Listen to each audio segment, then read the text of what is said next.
marka taa haddaanu aniga wiilkiiga maarmin doo hooyadii guri ha u kirey waan soo booqana hooyadii bay noqotay doo hooyadii gurigii ibtila kuma hooyadii way ku noolaanaysa waan ogolay kamana fasax qaadanayaan hooyadii in hooyadii guri ku noolaato ma marayo iikaadi inaka adiga ku qaba uma fasax qaadasid in hooyada ay guriga timaado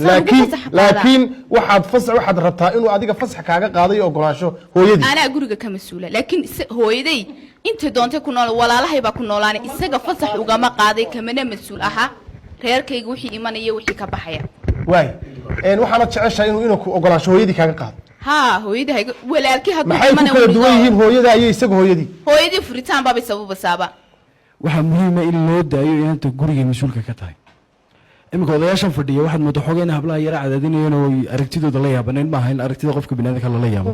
raygu qabo raygiisa loo tixgeliyo haduu ku qalday haduu ku saxsay marka waa in adna rayga la wadaagto marka kiisa xaw ku qaadanaysa isaga u taala الجنات تحت أقدام الأمهات بالرسول يجوب ما شاء الله النبي عليه الصلاة والسلام على هو يريب الجنة دقيقة لكن عاد بدي دمود ودي دي ما تفرسها صدق هدي تجيان قبل هو يريد هالك قائد الله فوق كنجيلو خدك كيف عايزة ضد السي ويلا شيء قبلها دحتار ومسلم بقى مسوا قالوا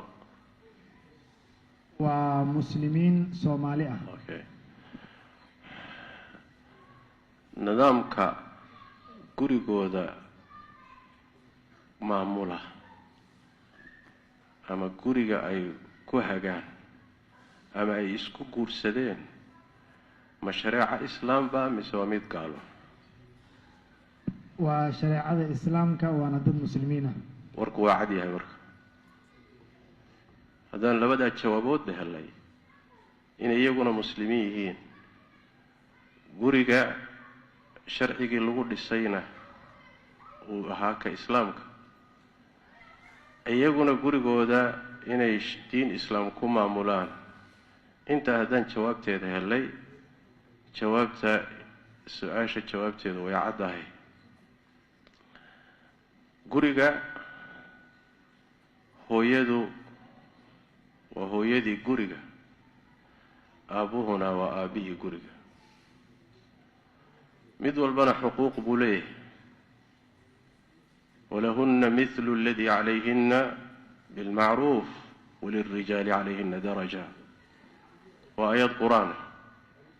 دمركو حقوق ذا إليهن حقوق ذا إليهن مدلم ذا لقوليه ننكي حقوق ذو ليه مدلم ذا حاس كينا لا رقصه هل درجة شيء لا ديريهم ولا يدي أو أن لوسينين درجadaasi maxay tahay waa darajada qawaamada waa guriga iyo hoggaankiisa waa mid aayada kale Ilaahay ku sheegay ar-rijaalu qawwamuna 'ala an-nisaa isaga ay tahay guriga mas'uulka koobaad ka ah isaga ay tahay inay reerkiisa iyo xaaskiisa xataa uu toosiyo marka gurigan ninka mas'uulka ah isaga oday ka ah hooyaduna waa hooyadii guriga wixii arrimay ku saabsan wada tashi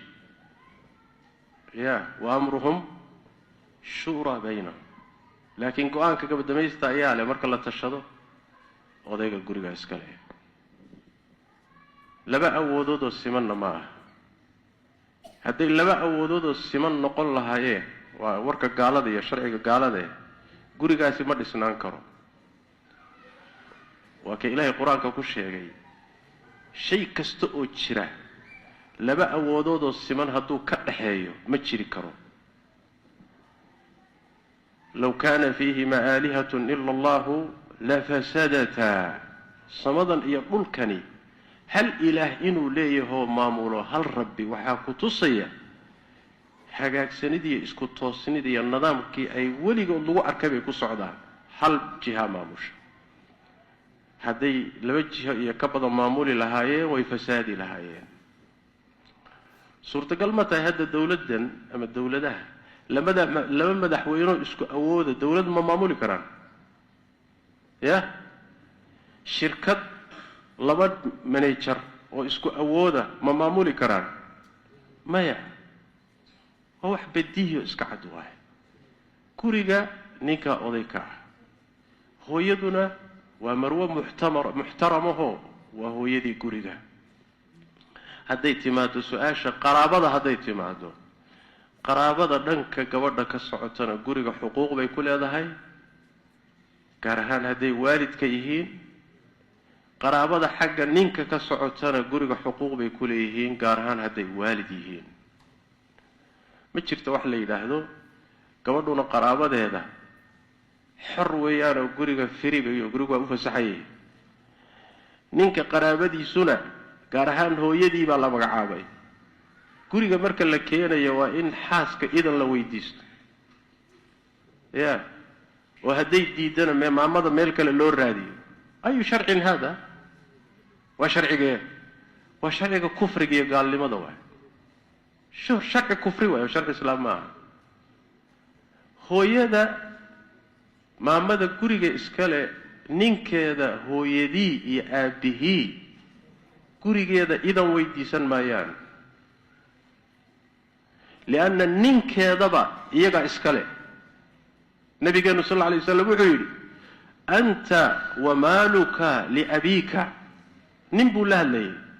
wuxuu ku yidhi adiga iyo xoolahaagaba aabbahabaa idin leh hooyadu waa kasii xaq weyn tahay ya haddiiba ninkaagii la yeeshay oo hooyadii leedahay ya ninkaaga ciddii lahayd see baa guri loogu diidi isagii baaba la yeeshaye waa midda labaade haddii adiga laf ahaantaada hooyada ah waalidkii ninkan dhalay inta lagu afgaran waayo ay ku yidhaahdaan waryaa middan inama anfacayse fur waa lagu eryi marka hooyaan guri u diidi idan ha lay weydiisto guri kale ha loo kireeyo ay sharcin hada ay sharcin hada qaraabo goysnimo intaa leeg waxa laga hadlay haddana waa waalid waxa laga hadlo haddana waa waalid waaye qaraabo kale xataa hadday ahaan lahayd bacdu shari ahwan way isdhaami lahayd laakiin waalidkiiba guriga loo diidiyo idan ha weydiisteen waa thaqaafo iyo dhaqan inoo yimid oo soo guuray waaye waa dhaqan la soo minguuriyey oo aan ahayn kii islaamka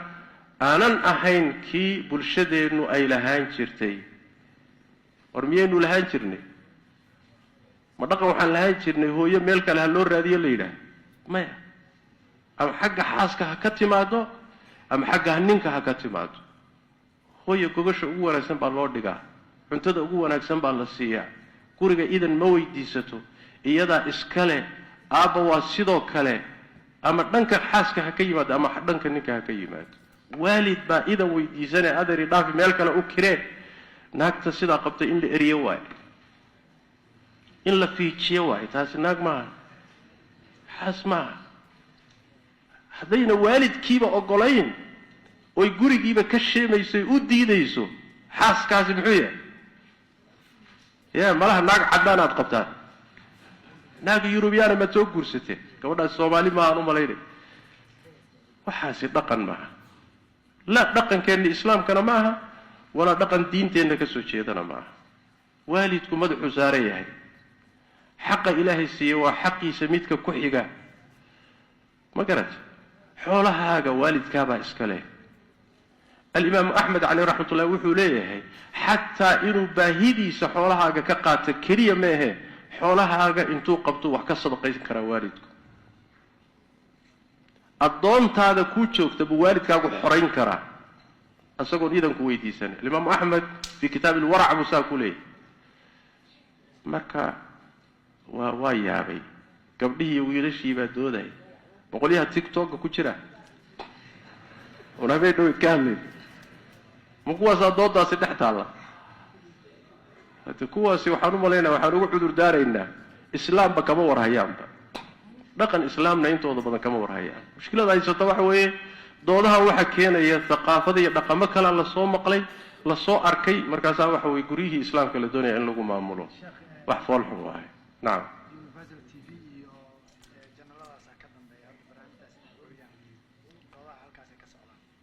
doodahan waa doodo la soo minguurinaya wey telefishin ha ka dambeeyo idaacadi ha ka dambayso wax la soo minguuriyay ummado kale laga soo qaaday oo dood u dhex taalo Soomaa markaasaa dhalinyaradii muslimka la dhex keeno la yiri doodan ka dooda war maxaan ka doodnaa wax jiraba ma ahe dhaqankanagiina ma aha diintanaduna ma qabto magaalaan nahay markaan ka doodayno hooyo iyo aabbo lama soo dhaweyn karay banaanka hal la geeyo magaalaan nahay mise muslim baan nahay su'aasha illa weydiiyo waa telefishinka waxa keenay ummadda dhex dhigayna waxa loo baahan in la yiraahdo war magaalaad doodsiinaysaan mise muslim baad doodsiinaysaan aslan ba su'aashaas inay timaadaa khalad ah wallahu a'lam